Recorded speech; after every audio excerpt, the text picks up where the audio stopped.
Hi, my name is Michael Hines, managing editor at naturalrefrigerants.com, and I'm here at the ATMO America Conference 2024 in Washington, D.C., and I'm joined by Eduardo Navarro, VP of Strategy at Hillphoenix, a Dover food retail company, and we're here to talk about, well, the CO2 marketplace, which is getting a lot more competitive in North America after kind of being not so much the past few years. Hillphoenix, still the leader in the space, but it's getting a bit more crowded.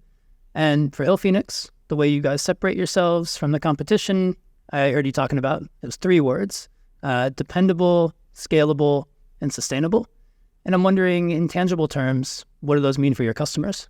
Yeah, it's a great question, Michael. Thanks for the opportunity here. And it's getting exciting now. I think probably the point to focus in on is around the scalability, right? And I think the biggest differentiation we bring to our customers into this transition period in the industry is around how much time and experience we've gathered over the years, right? Having started very early in this, back in whatever was considered sustainable back in the 90s, right? With secondary fluid systems, and then moving to CO2 as a pumped secondary fluid, and then making investments very early on, 10, 15 years ago in CO2 transcritical, and bringing that technology into the U.S., North American market more broadly, when it wasn't very interesting, right? When there wasn't a lot of push for it. So it allowed us to grow, to gain the experience, to get the installed base, and to get our value chain all sorted out, right? So that's where the term scalability we use comes in, right? We're no longer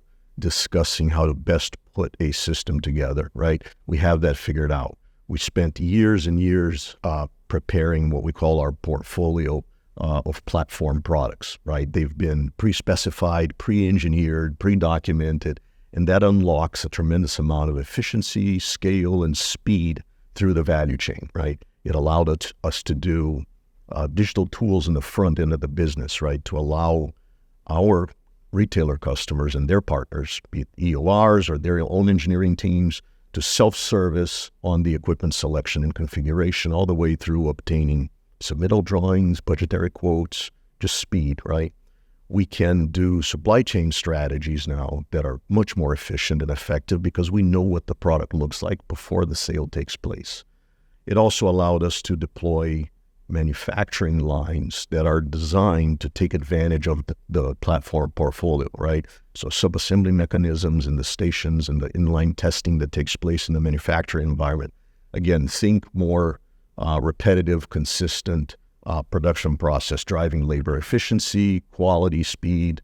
And we believe this allows us to have the lead times and the on-time delivery performance that the market needs to be able to deal with this transition that's happening now. So for me, those 3 words, I was keying in big on sustainability, and hearing you talk about scalability, it seems like that extends just beyond the refrigerant itself. You talked about, the manufacturing process being incredibly streamlined. So if I'm an end user thinking about my Scope 3 emissions, it seems like for Hillphoenix, the sustainability cell is just beyond. The refrigerant is better. We have all these kind of more, efficient processes, it seems. Yeah, we like to think ourselves as sort of the partner from end to end, right? So I think that's a good way to think about it. And on the sustainability part, I think our biggest contribution is to help our customers and our industry and the market in general to be able to adopt a sustainable solution, CO2, faster, more effectively, more productively, right? So we think that by being ready to meet their needs and allow them to open the stores they need to open or remodel the ones they want to remodel in a way that is productive and allows them to develop those plans and execute on them as fast as they want to or need to, that's our role in this market, right? Is to allow that. So awesome. And just curious, we're talking, it seems pretty directly to end users here. Is there anything you want to share in terms of new products, new software, just anything kind of just coming down the pipeline, or anything maybe not directly, but you can tease that Hillphoenix is excited about? No, I think for those that were here at the conference, I think there's one. Look, I think looking at our product portfolio in general is a good thing, right? I think there's a lot in that portfolio that may not be obvious to everybody, and the flexibility we bring because of the range of products we've developed over the years There's items of advanced energy efficiency capabilities as well that are interesting, right? The deployment of ejectors and other technologies like that. I think the one interesting one we talked about at the conference was ChargeSecure, which deals with, this is being in front of issues, right? We talk a lot, or the customers are talking a lot about charge preservation in the event of a power outage or a service event. I think we have a really interesting new product that we're launching now to help in that process, right? Some cost-effective approach to mitigate the risk of charge release during power outage. So that's probably an exciting one that's happening right now. That's it. Yeah. Yeah, I'd say it's exciting. Was Innovation of the Year nominee.